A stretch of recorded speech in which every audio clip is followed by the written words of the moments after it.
Hello, আসসালামু আলাইকুম সবাইকে। আজকে আপনি এসেছি একবারে ভিন্ন স্বাদের রুই মাছের একটা ভুনা রেসিপি নিয়ে। আর এই রেসিপিটা হবে সম্পূর্ণ বাটা মশলার উপরে রান্না করা, মানে হচ্ছে ব্লেন্ড করা। আমি এখানে টমেটো দিয়ে দিয়েছি, তারপর কাঁচামরিচ, ধনিয়া পাতা, আদা বাটা, রসুন বাটা সব কিছু আস্তটা দিয়ে দিয়েছি। আমি সব কিছু একবার ব্লেন্ড করে নিয়ে তারপরে মশলাটাকে আমি কষাবো। এর মধ্যে দিয়ে দিয়েছি পরিমাণ মতো লবণ, হলুদ, মরিচের গুঁড়া, ধনিয়া গুঁড়া আর হচ্ছে সামান্য পরিমাণ জিরা গুঁড়া। এখন আমি মশলাটাকে খুব ভালো মতো কষাবো যতক্ষণ না পর্যন্ত তেল উপরে ভেসে ওঠে।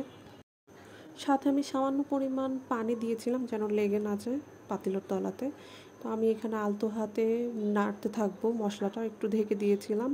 এই তো আমার মশলার উপরে তেল উঠে গেছে, দেখতে পাচ্ছেন। আমি কম তেল দিয়ে রান্না করেছি, ফুটছিল, একটু সাবধানে রান্না করতে হবে।